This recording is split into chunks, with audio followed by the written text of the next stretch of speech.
this year the Associate Director of the Kansas Africa Studies Center.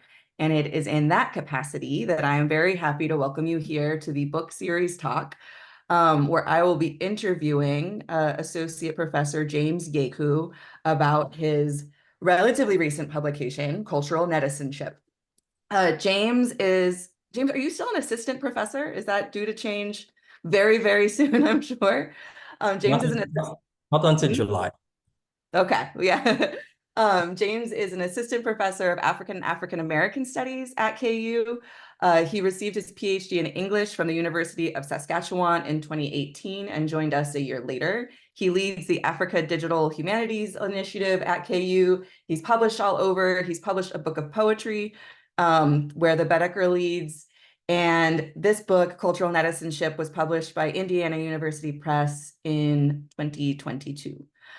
So the way I'm going to proceed now is to just ask James some overarching questions about the book so that everyone can get oriented in some of its bigger contributions to the field. And then certainly we can open this up for more questions that any of you might have.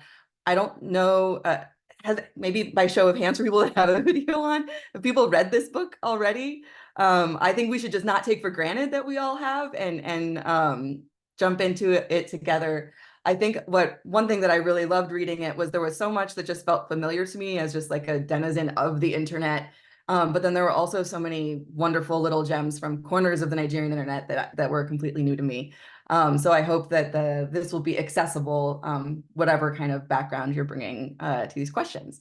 So the title of James's book is Cultural Netizenship. And I thought we would just begin by asking James, what is a cultural netizen? And how much of this is a Nigerian story? And how much of it do you think is a story of social media kind of more universally? Thank you so much, Stacey. And thank you indeed to KASC for the opportunity to do this. I appreciate the platform and I'm excited to talk about cultural netizenship. I would begin by saying that cultural netizenship is not the same thing as netizenship, which everybody is familiar with, right? In the 90s, some guys working out of Columbia University, were thinking about what an ethical web citizen might look like, specifically about Michael Hauben. And they came up with this idea of the netizen, right? As an ethical subject of the internet. They conceived of netizenship in terms of a sphere that was free from the unbridled commercialism we have today, and all this kind of stuff about netizenship. What I've done is to take a term that basically has become less theoretically agile in Anglophone media context and try to infuse it with some kind of culturalist and aesthetic agency within the context of the kind of materials I work with in the framework of Nigerian literary and cultural studies.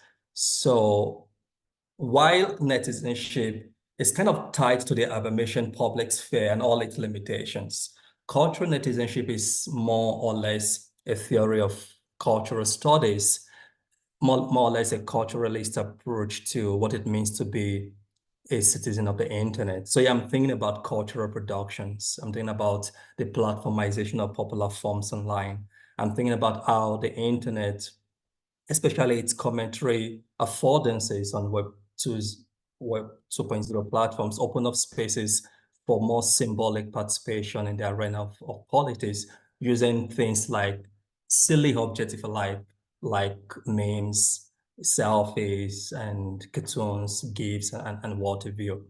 So, given all I've said, my sense of cultural netizenship is that, of course, it's not Nigerian by any means. This is something I see in different parts of the world. What was it, last year or 2 years ago, when the bridge during the high points of the Russian-Ukrainian war, there was a point a minister in the Ukrainian government posted a meme on Twitter after this bridge in Russia had been bombed, and basically what he did was to look for an image of the Titanic and complemented his tweet using that image from the Titanic. And I thought to myself, this is a classic example of what people do with different cultural forms as forms of speech online, right? So while, for example, meme culture is very central to what I'm calling cultural netizenship, it goes beyond meme culture to articulate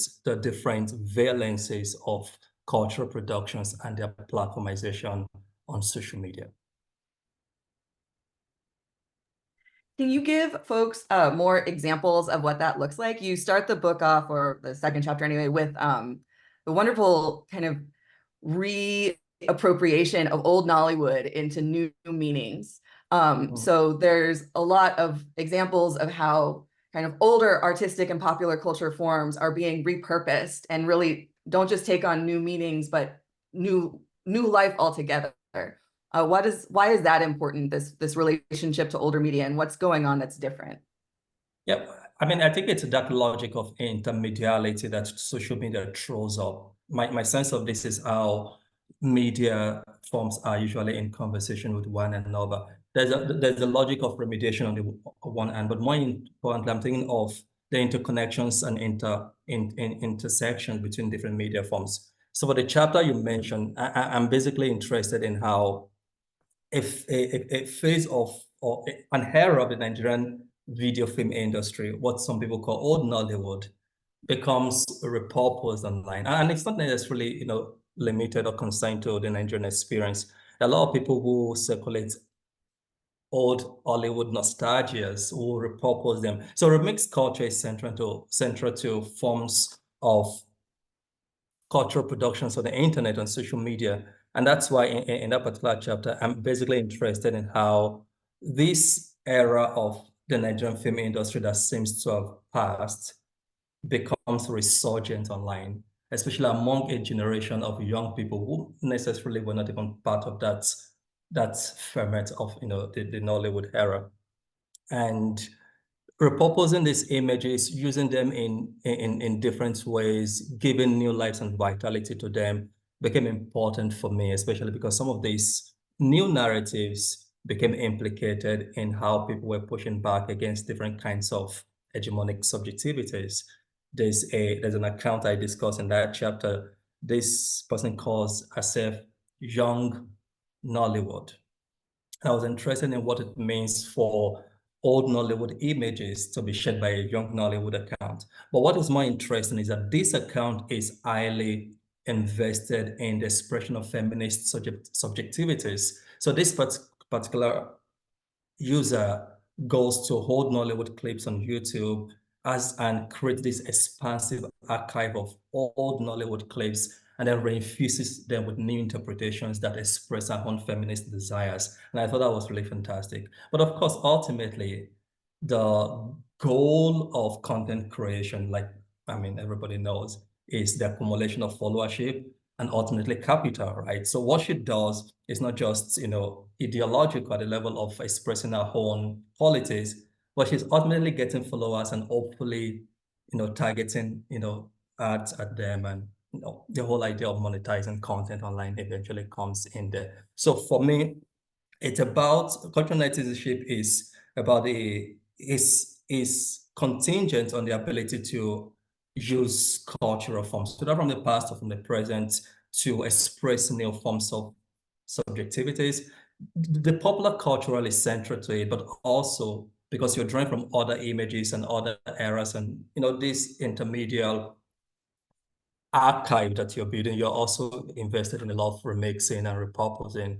But ultimately, again, the goal is to make money online, especially in the context of a precarious, Nigerian environment where a lot of people do not have jobs. So when you have the opportunity to make money online because you think you're funny and because you have different materials that are available to you, why not go at it? Yeah, that seemed to be a central tension throughout the book, that you're making an argument about political consciousness or the political effects of these publics, but that also it's constrained by the kind of capitalist algorithms and, material motivations of people trying to get followers. So how do you think those things balance out in the Nigerian case and in social media more generally? Like, how can this be a political project when it's also a capitalist one at the same time? I think people do not care about the extractivist dimensions of social media. As long as I am able to get followers and make money, I don't care that somebody is smiling. It's important to me that I get money. One of my arguments in the book is that a lot of people are deliberately uncritical about the possibilities of data harvesting, the coloniality of data you have on services, since the platform offers them something they have not always had, which is one in the Nigerian context. And this is something that is true in many other parts of the world, the sheer ability to express yourself. A lot of theories, Judy Dean in particular, is well cited to have said the social media environment actually does not make anything happen. It fosters, what she called noise, communicative capitalism. Nothing really changes. And I thought that was an argument that was more, aligned with the kind of dynamics you have in global North contests, right? With the event of January 6th, everybody understands today that social media has implications, material implications beyond the internet. And in the Nigerian context, you have people who don't really care about all of these commodification of their use of their data, of their identities online. As long as they're able to put their voice out there, put their materials out there and make money, I think they are fine. But again, we cannot forget that there's also the deliberate subversion of a machinic assemblage that is out to profit from you, right? Through your deliberate investment in using that particular media form as a money-making venture. That makes sense. So recently, Meta decided to make Instagram and Facebook available for Nigerians to monetize the content, something that wasn't in the case until recently. And I found that really surprising. As a Nigerian content producer, whether you produce popular humor, or you do any other kinds of content production online, you had to depend on YouTube. And a lot of people are in recent times celebrating this benevolence by Meta. But ultimately, the thing is to be able to understand that the logic of connectivity and even the logic of commercialism on the platform is actually a mask for the more insidious regime of capital that is ongoing, with these global media corporations. Yeah, you mentioned that the focus of the book is really on what you call like ordinary everyday Nigerians, that you're not trying to focus on social media you have a kind of separate focus on celebrity. And I guess I'm still curious, like, how possible is it for ordinary Nigerians to really go viral in the same way? I observe that like a lot of the skit comedy features characters that are presented as ordinary Nigerians, as people shopping in market or like moving through the streets. But it also seems to me that that takes, significant resources and time and commitment to kind of chart everything out and maybe get the sort of virality that people aspire towards. So is it possible for ordinary people to go viral in Nigeria? Is it common? Is that the norm? How are those opportunities structured by resources? So you must remember that this book was written 2 years ago, and 2 years is a long time for things to Totally. change online. So I think the landscape might have changed a little, but you still have people who achieve accidental fame online. You have a lot of accidental virality, and they go on to inflect the textures and contours of cultural forms online. There's this popular video of a guy who was a street preacher, woke up in the morning and decided to go preach somewhere in Abuja. And somebody had this clip posted online, and it gave back to the Lori Raw viral moments. And a Yoruba speaker would understand Lori Raw easily.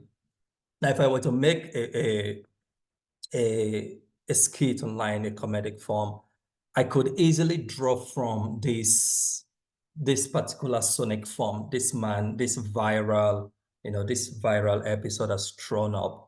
So what I've seen is how, on the one hand, ordinary people, of course, accidentally become famous, they go viral.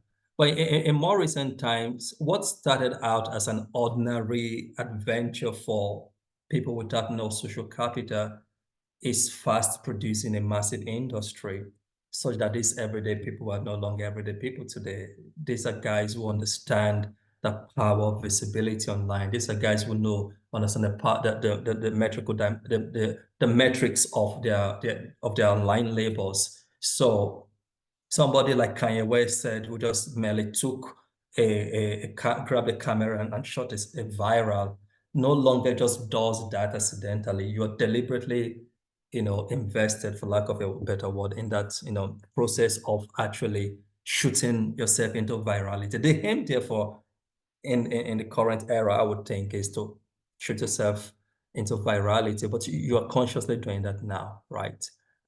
But what is more important from a celebrity perspective is that these everyday people are themselves celebrities in their own right, and then they also attract celebrity stars, established stars into their ranks. So you have people who want to appear in online skits, online comedies, and it says something about the landscape, how what you call the traditional popular culture environment is not just the sphere is totally different. It's not being marked by people whose fame, whose virality, whose access to the industry was procured online and not offline. I mean, those days you want to get into Nollywood, you probably had to probably know someone, and unfortunately, women had to be, had to be told to come sleep with men, all kinds of crazy things. But today, you don't have to do all of that. You just go on YouTube, go on Facebook, shoot a decent skit that makes people laugh, you get followers. And then these Nollywood guys who used to police access into the industry they want to appear in your skit online because they know you have a follower. And in recent years, you have several Nollywood films that deliberately, I think, feature most of these guys, everyday guys who started online and became celebrities in their films. Because again, the target is the numbers these guys have online, right? So you have this collapse of boundaries everywhere that I think is messy in a very creative and good way. Yeah, can you contrast that with social media and other spaces? Because it does seem like the Nollywood context for this kind of media production is quite specific to Nigeria. Like, what does this look like compared to other African contexts or other global South contexts?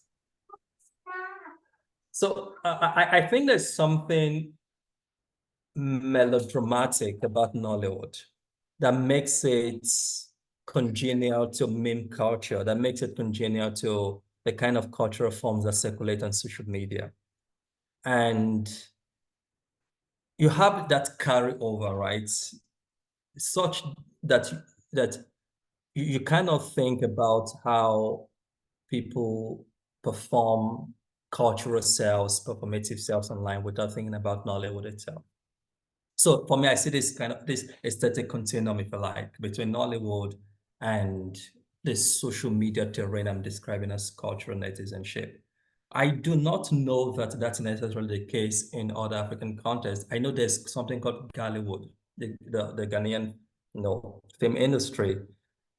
But Nigeria being what it is, very large country, the most populous Black country in the world, you have a vibrant online community that draws from this massive film industry.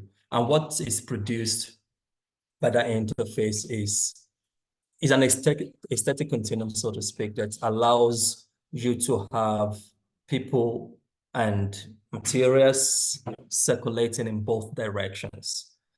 Apart from Ghana, there's also Kenya, South Africa, but the Nollywood effect is probably something that I think, of course, is peculiar to Nigeria. The question for me would be, beyond the global South, do I see similar realities, say, in Hollywood contests, say, on Black Twitter? And my answer would be, to a certain extent, Black Twitter especially has been well studied, and you have some of the aesthetics of, Black African American performance aesthetics and expressive cultures being reproduced. So the same vernaculars, the same strategies of, of cultural self-presentations are kind of reanimated online. So again, one of the things I don't do in the book is to want to romanticize social media. Two is to think that new media means a displacement of old media. No, you have a lot of continuities, both at the level of the medium and at the level of content also. Yeah, one example of that I was surprised by in the book, there's a whole chapter about this tremendous political cartoonist, Mike Asuquo. And you really talk about how he posts these comics, these political cartoons online, and how people comment on them, and that, creates these kind of public spaces, not just to consume the image, but to like join a community conversation about the politics depicted in each image. But it's unmentioned that he's also the cartoonist at Business Day, one of the biggest newspapers in Nigeria, and he's been there for like 25 years. And I noticed, like, after I was putting that together, that all of the comics featured in the book have the Business Day copyright on them. So I'm assuming they also had a life in print media as they, simultaneously or maybe later were distributed on Facebook. So maybe that's a good chance to talk about the kind of contrast, why it's important to focus on the digital life of these images as their own thing, and why you didn't mention that he works in print as well. Or at least if you mentioned it, I missed it. I think I did mention it, and because the thing is, my background is in literary studies, and I'm interested in print cultures, right? So Asuko's cartoons in my reading become digital afterlives of what appears on, in print, right?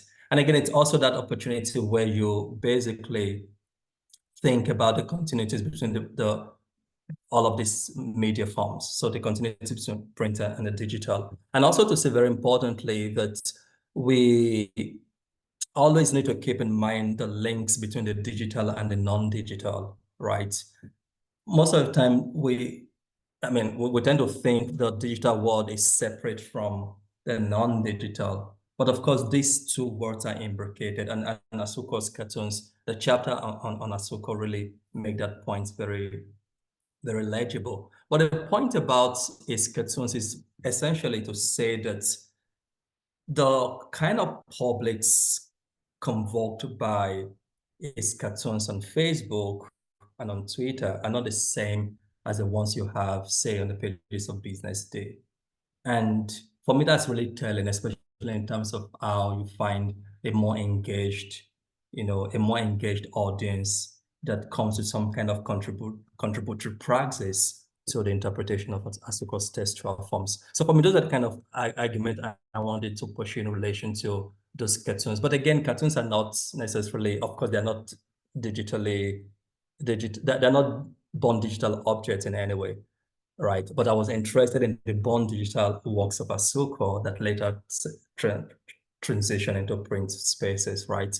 But of course, that tension between those two media are some of the things I track in that chapter.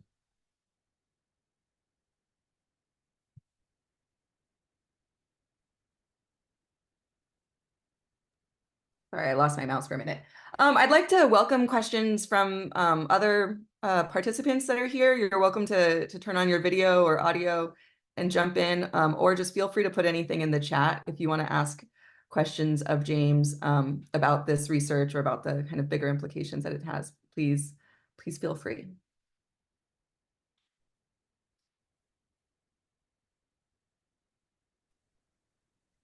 Hey, James. I was curious, and I'm sure you discussed, I haven't read your book yet, but how cultural netizenship works for those in the kind of Nigerian diaspora communities and connections with those who would be within the country. And are there different forms of netizenship, or is it a kind of different way to bring together the communities? Thank you so much, Saka. I think it's basically the same thing. It's this culturalist dimension to popular forms, and anybody can produce online popular forms, irrespective of their location. So some of the materials I examined in the book were produced by comedians in the diaspora, but quite a number of them are produced by people who are located within the borders of Nigeria. The thing for me is just to think about how popular culture becomes platformized, right? And to think about the visual articulations of these popular forms that we like to think about in relation to specific domains such as the internet. So how do people use memes and GIFs beyond what one finds, say, on Twitter and Instagram? You find a 60-year-old or 70-year-old woman in Nigeria sharing maybe GIFs and memes by Kanye West or somebody they don't even have a relationship with, or some artists in the diaspora. So you have all of this unruly flow of cultural forms, right? And whether it's in the diaspora or at home, the thing is you have all kinds of participants. And again, these participants are located in different spaces. So to answer your question, cultural netizenship, again, I don't think is a Nigerian thing. It's just how people use cultural forms anywhere in the world to express popular forms of speech, on the internet. I've used Nigerian materials because, of course, that's what I'm most familiar with. But I see this beyond Nigeria. I see this beyond the global south. Anywhere in the world, whether it's in China, and you have a lot of that also in China, anywhere meme culture, anywhere cultural forms on the internet are being used to express different kinds of speech, play, politics. You have people basically, who are invested in some kind of cultural netizenship. And again, I made a distinction earlier between netizenship itself and cultural cultural netizenship. So somebody can be a netizen and not be a cultural netizenship. Most of us are netizens, of course, but are we necessarily interested in using cultural forms to express ourselves online? Maybe not. But there's some people who produce these cultural forms as an expression of their participation in an industry, the influence economy online. Some people just like to share cat memes online, and that's fine. And that's what they do too. Again, therefore, commentary discourses online become central to what I'm describing as cultural netizenship, right? The uses of these cultural forms as forms of speech in comment in online commentaries, rather than produce this.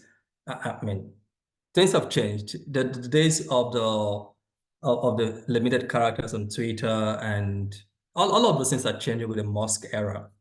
But of course, there was a time where rather than think about your limited characters, you just throw in some kind of picture and it works for you, right?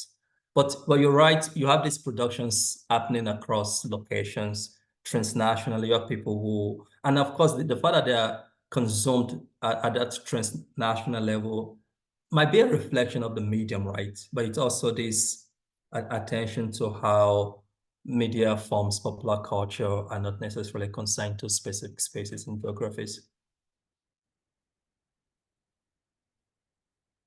So for instance, if I could add, Nollywood is consumed by audiences in Brazil, in Latin America more generally, especially the African diaspora over there.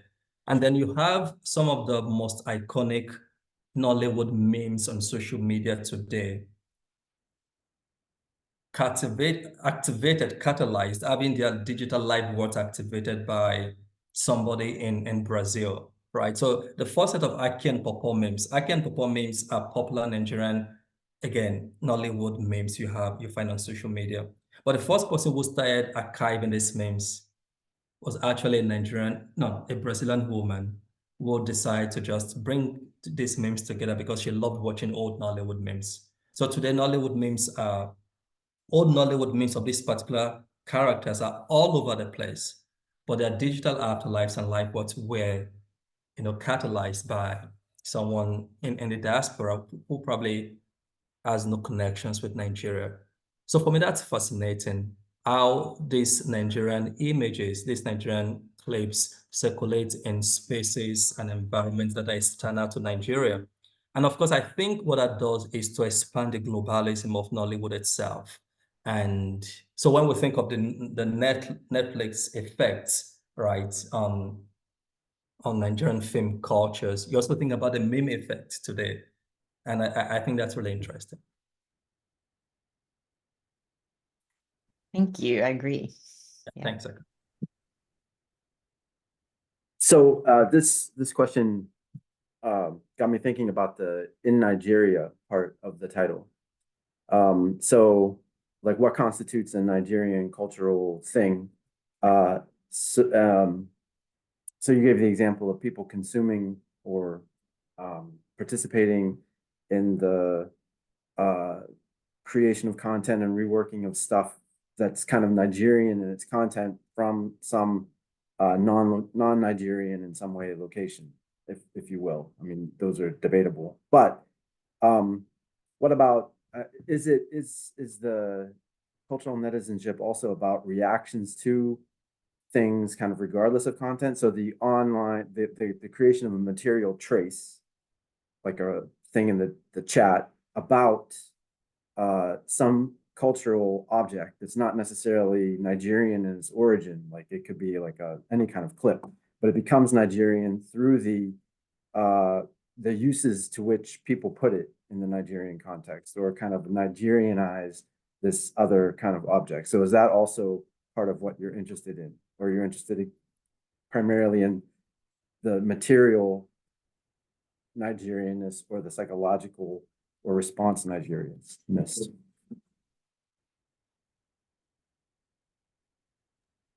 James, you're still muted. Yeah, I was saying, Glenn, thank you so much for the question. I think it's both, because it's interesting how images from some place somewhere gets to the Nigerian context and they become repurposed and become Nigerian. But again, Nigerian images can also go to other places and take up, the life word of that particular space. I give one example. There was a Kenyan video that went viral some time ago. It was a race video, and it went viral first in the context of Kenya, and then it got to Nigeria, and again, different Nigerian cultural producers online infused it with, specific vernaculars from the Nigerian context, and gives it a different interpretive community, therefore, right? Because as this film circulate and take up different minutes in different geographies, different cultural geographies, they produce different audiences and interpretive communities. So my sense is that the Nigerianness of the video is basically at the level of the discursive, right? And the material doesn't necessarily change. What changes is, for me, first of all, the new rhetorical force it generates in the Nigerian context in which it appears. And the same thing also happens when, again, these materials go to other places. I have seen Nollywood memes or Nollywood clips that become memes in the context of India. And of course, I do not understand the language. I do not understand Hindi, which I assume is probably the language I see in that context. And whatever issues that particular meme is being made to address. It's the same thing. In my second chapter, the skit maker I focus on basically take clips from Bollywood and then repurposes these clips, infusing these clips with Yoruba language, with meanings that I think somebody will probably see this film originally in the Indian context may not even understand, right? But again, I think the stakes of all of this is just to consider how media forms that circulate in local spaces ultimately bear the signatures of global aesthetics, right? And what we call Nigerian, social media, the Nigerian social media landscape is, of course, part of a larger global cultural and media order and flows of narratives. So you have all of those tensions here and there. I have a follow-up question to that. as you see images from Nollywood kind of decontextualized and circulating as memes or whatever, is there a harmful representation that can happen? Like you've mentioned the kind of dramatic theatricality of Nollywood, and I'm also just thinking of like viral videos from American local news, often of Black people, that are taken up in a kind of comic remix. But it's mocking these individuals, and there's a kind of minstrelsy to like what appeals there, especially to white audiences. So it's one thing to see Nollywood, images and memes traveling to places where Nollywood is beloved, in Black communities around the world, but it's quite another to see some of those images circulate for comedic purposes, maybe in other audiences. Do you see that happening, or do you share that concern? Is that misplaced? No, I don't think it's misplaced. It's one I share, and it's one I discuss in the book. The possibility for for negative decontextualizations of these images. And the minstrelsy example is a good one, and it's one that I think I mentioned in the chapter in relation to how Black people appear to be put in a certain voyeuristic context, and one that is always negative, such that you expect Black people to express certain forms of outrage, especially as memes most of the time. And again, that's in the context of Black Twitter, especially. In the Nigerian sphere, I think it's a bit different, right?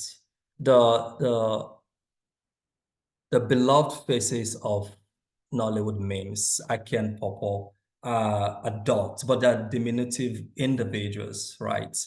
So when their images began to circulate around, people thought they were children, whereas this, so I mean, I think it's a nature of an ontologically visual landscape, such as social media, to generate different kinds of ambiguities and misinterpretations. And for me, it's part of the medium we have. So I share your concern. I don't think it's misplaced. And again, it's part of the issue I go to say that there's no need to again romanticize social media. But again, I like to always note the ambivalence of the space. You have the positives, you have the negatives, and what you focus on, it's probably up to you. There's misinformation, but the ambivalence of tech for me is important, rather than try to go to one extreme. Social media is terrible. No, or social media democratizes everything. Oh no, that's not necessarily true. Just to, I would rather just stay with tech ambivalence rather than anything utopian or outrightly pessimistic. Well, that leads me to my last burning question, at least. I know that you wrote this book a couple years ago, and you've been researching it for much longer. So since the book was published, Nigeria had an election in 2023, and the outsider candidate was mocked for being a campaign of just 4 people tweeting in a room.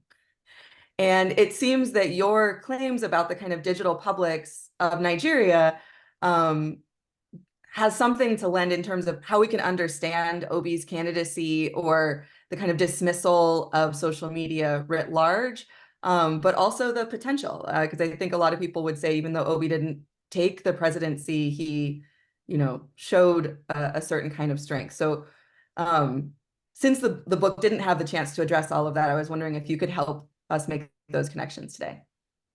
Well, I think the Obi candidacy was affected by, again, a lot of people in the social media space. If you go back to NSAS, if you go back to the Twitter ban, you'll probably get a sense of the distrust you have, or the distrust that marks the encounter of states and citizens in Nigeria. So a lot of people went online protesting police brutality just after the post-George Floyd moment, just around the same time during the pandemic. A lot of that population spent time online protesting police brutality, went offline also. So they didn't just stay online to produce millions of tweets that went online to protest. Now, when OB announced, most of those people, I believe, transition into the what they call the obedience movement online.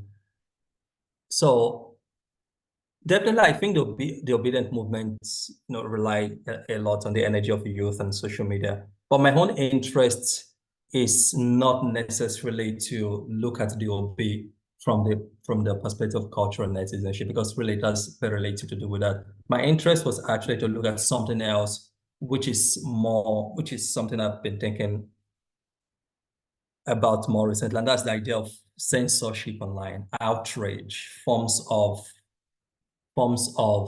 speech acts that become designated as offensive, right? I mean, the whole discourse is around cancel culture. In some ways, you have cultural productions getting implicated in that. For instance, Wale Soyinka became caught up in that controversial debate in relation to the obedient movement. Chimamanda Adichie also got caught up in all of those. So again, cultural productions are kind of close to that, especially in terms of the literary. But rather than the visual landscape that really seems to animate cultural netizenship, my interest with the obedient movement is more to think about what they bring to the arena of literary controversies online. How does Wale Soyinka become entangled with the obedient movement on Twitter? Those are the kind of things I've been thinking of in recent weeks and months. Thanks so much. We'll look forward to that. We have a question in the chat from Henry Obi. Thank you for contributing this, Henry, and I'll read it aloud since it was contributed here. The question is, building on the ideas of virility and circulation, is there a way to use cultural netizenship to help us push the boundary of the literary? How does this connect with world literature, African Nigerian literature in the global sphere?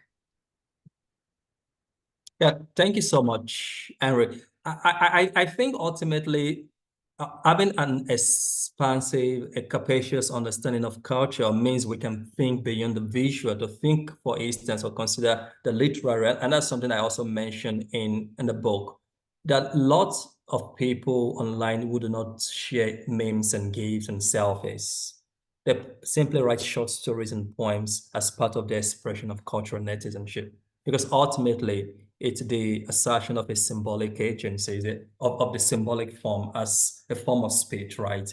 So I think cultural netizenship covers for me the literary, and therefore would speak to the question of the Nigerian literary sphere. And that's why my recent interest in the obedient movement in relation to Nigerian literature is ultimately a follow-up on cultural netizenship.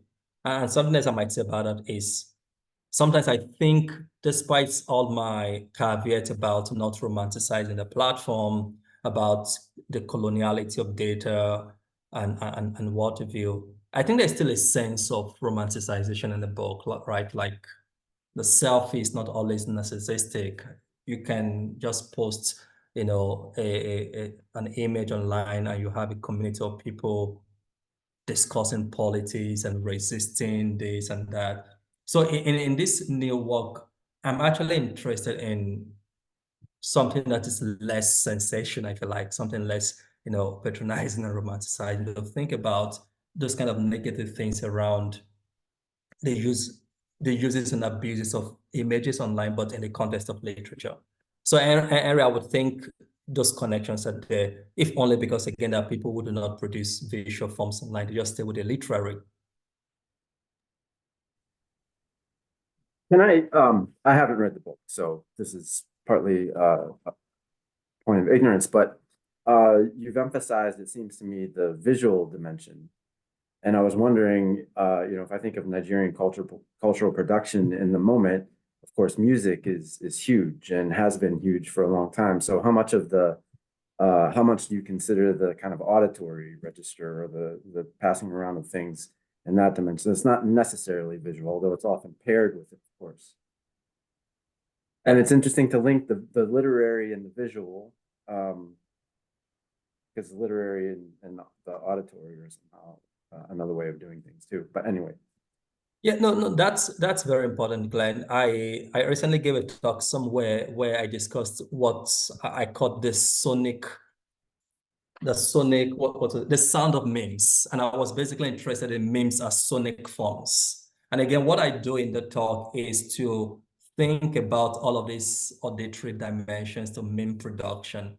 People hardly think about the meme as a sonic event, as an oral test, but there are lots and lots of examples out there, especially in the context of Nigerian social media productions, where you have the meme as an audio, auditory, or sonic, form.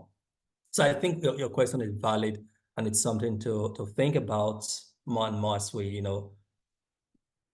encounter these forms online. Again, things change rapidly online. 2 years ago, Afrobeat, the globalism of Afrobeat, I think, was well established 2 years ago, but I wasn't actually interested in that, right? And you have a lot of people who do dance challenges. There was a time their Zonto dance went viral. All kinds of Afrobeat inspired cultural forms right online. I would say my interest was constrained by the need to just focus on something. So for me, that it was the visual rather than even the literary, which is my background.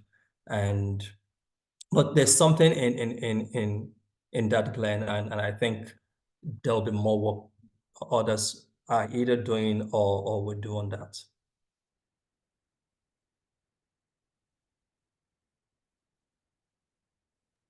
We have another question in the chat from Sean. Is modern Afrobeat Afrobeat? What makes them both Afrobeat? I think you're missing the S is the distinction. Yeah, the S is the distinction. Thanks, Stacey. And again, even the practitioners of this, I'm not a music expert. I see my friend Dotun Ayobade who does some great work on Afrobeat at Northwestern. We should have Dotun at KU one of these days, hopefully. So I'm not an expert, but I can say for sure that even the practitioners of this form try to distance themselves today from the Afrobeats with the S label, resisting this commercial, impulse to categorize them. And I think that's a smart thing to do, right? Because of course, what they do transcends the the idea of the modern versus the traditional, where you're thinking of Fela Kuti and what have you, right? So anyway. Yes, that's what was at mass. I think that's true. Thanks, Glenn. So, Right, so I don't know if I answer your question, but again, Stacey probably spoke to it too. It was more of we a have- flippant response, James. So Yeah. more me being sarcastic. They're not the same. Yeah. But Any more questions for James? We're almost ready to wrap up. I could ask a question since James has Thanks, called okay. a couple of times. Congrats, James, on a wonderful book. I had two questions, but I could limit it to just one. The question is, it revolves around the state, and I've read the book, and we shared a forum around the book a while ago. But there's a way in which the state shows up in the text, and I'm still curious about how the state shows up. But this is a different question I'm asking right now. And the question is, how has cultural netizenship reshaped the character of the state itself? Or how has the ways in which Nigerians engage in social media or use social media in a variety of ways that you richly discuss in the book, how has it invited us into a different view of the state compared to, say, 2 decades ago or, say, 3 decades ago? Because there's a way in which the state is also an active agent in the shaping of the boundaries of cultural netizenship. So this is a question around where and how the state shows up as an interlocutor, but also how as a practice shed new light on the state, on the Nigerian state. Thank you so much. That's a fantastic question. And I should say, Dotun was one of the early reviewers of the book, so my public acknowledgement and thanks for that. I would just say that those who look for opportunities to market the states have their license in forms of popular and visual, art that circulate on social media. right? So as a matter of fact, some of the materials I look at in the book were responses to the Nigerian state. I was looking at what I call the performative supplement of online activism. And by activism, I was thinking about activist mode of engaging the states. And I was looking at for cultural forms. I mean, my research on this started in 2012 to 10, just a couple of years after the Arab Spring, after Occupy Wall Street. And the focus was on this teleological aspect and dimension to social media, right? Social movements on social media, right? Social media was bringing about change all over the place. And I was more interested in cultural forms that seemed to supplement how people were actually making demands for change online. And the state in Nigeria was central to that, especially during what was a Nigerian version of the Occupy movement, the Occupy Nigerian movement in 2012. It was basically a response to the state. So while people have looked at the ways people coordinated themselves online, whether it was even during Bring Back Our Girls or other forms of hashtag movement online. My interest has always been the forms of culture produced to supplement all of those hashtag activist forms. So the state has always been an actor in this, right? Shaping expressions of cultural representations on the internet. But at the same time, the state itself manifests in some of the tests I encounter. So there was a time a Nigerian senator actually went viral for producing a dance video to mock his opponents. And then this became taken up by skit makers online, right? There was some other time the wife of the Nigerian president, Patience Jonathan, had this interview that that just basically became material for people who produce skits online. So the state has always been present, and it offers a lot to think about. But for me, ultimately, I think it's the relationship between popular culture and power, right? Which fascinates us as cultural studies scholars. The fact that popular culture is always in some kind of tension with the official, with official power, official narratives. And that's why for me, that's tension between the state and forms of popular speech online remain deeply entangled. Thank you, Dustin. Thank you. Thank you. Hi, James. Could you hear, first of all, congratulations on this book. Thanks, Kojo. Yes, I haven't read this book, but I'm just interested in what kind of formats do you have this book in?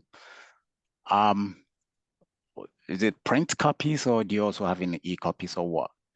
I think it exists in both, but I mean, it's the traditional monograph, Kojo. But I think you can buy it as ebook, just like any other monograph out there. Hopefully, one can do a digital monograph at some point. I hope that counts for. I mean, I don't know if that's something one can do. But again, the book itself, the content of the book basically shapes what you want to do. It's a traditional monograph and it exists in print and as ebook.